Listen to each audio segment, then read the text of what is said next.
everybody. Today I'm making chocolate cupcakes. I've got a couple of birthday people in the house this week, so I thought, you know, maybe cake isn't the best idea right now for the current pandemic, so individual cakes in the form of cupcakes.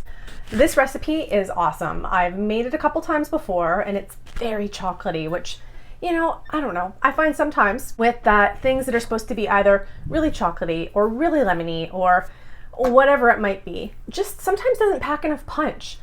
This recipe really delivers. It's very, very, very chocolatey. Excited to just dive on in and get baking. So let's get started. So the first thing I'm going to do is I'm going to mix all of my dry ingredients here in my KitchenAid. So this is 1 cup of flour, 1 cup of sugar, 1 teaspoon of baking powder, half a teaspoon of baking soda, and half a teaspoon of salt. I'm also going to add my cocoa.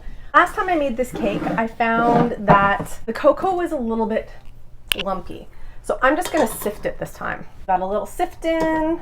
So I'm just going to give this a very quickie mix.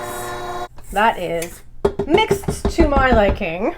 The next step is to add all of the wet ingredients minus the boiling water. We add that at the very, very end. I've got a 1/4 cup of vegetable oil here and half a cup of milk. And I've got half a teaspoon of vanilla and 1 large egg. So I'm now just going to give that a mix until everything is nice and mixed up. Gus really enjoys the mixing process. I think it's his favorite. He also loves to watch the toilet flush, so clearly it's his thing. I have got my boiling water here, so I'm just going to pour out half a cup. And then I'm going to turn my mixer to low, and I'm just going to add the hot water gradually. Just like that. All right, so now I'm just going to beat this for 1 full minute on medium. You can see it's looking nice and chocolatey. All right, so my cupcake batter has been sufficiently beaten. It's very nice and thin.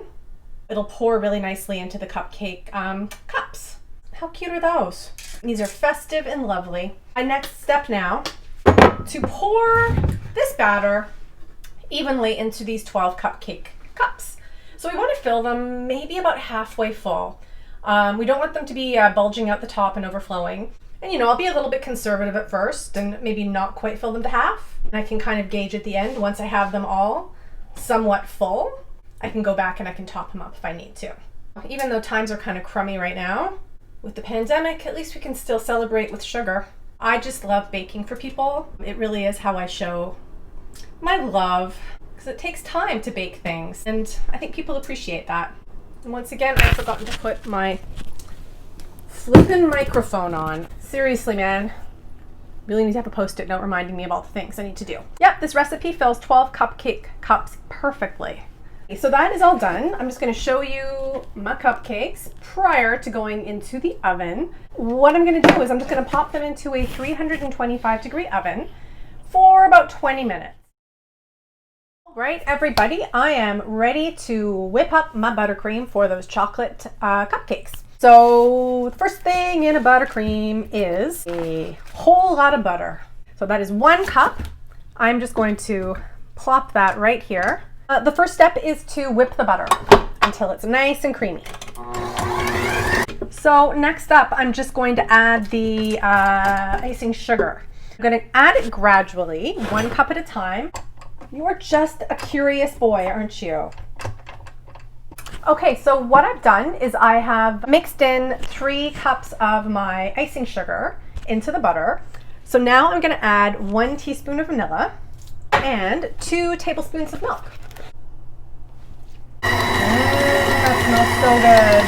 The vanilla just adds the next level of deliciousness. Texture of that looks pretty awesome. So I am ready to put this icing into my piping bag now. So I am ready to start piping my cupcakes. And I'm basically just going to pipe a little coil all the way around to the middle. All the way around.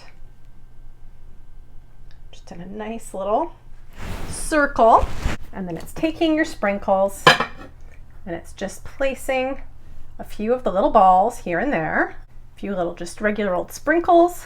And you know, you don't want to go totally bananas on the sprinkles. I think sometimes less is more. like that. So adorable. I'm gonna try something different. So all I'm doing here, I'm just doing little individual sort of spritzes of icing. Let's try doing just a little smattering. That one's really cute. Look at that one. Looks like a little chocolate cupcake flower. My buttercream's warming up a little bit, so it's getting a little bit floppy. Don't even know if that's the technical word for it, but my buttercream's definitely getting a little floppy. Here we have the finished cupcake. I think they're really festive and they're really cute and they're gonna be really, really tasty. If you decide you wanna make these for yourself, just head to the website, bakewithmetv.com. I hope you like them. I think they're gonna be fantastic and I can't wait to eat them tomorrow with my family. Have a nice night.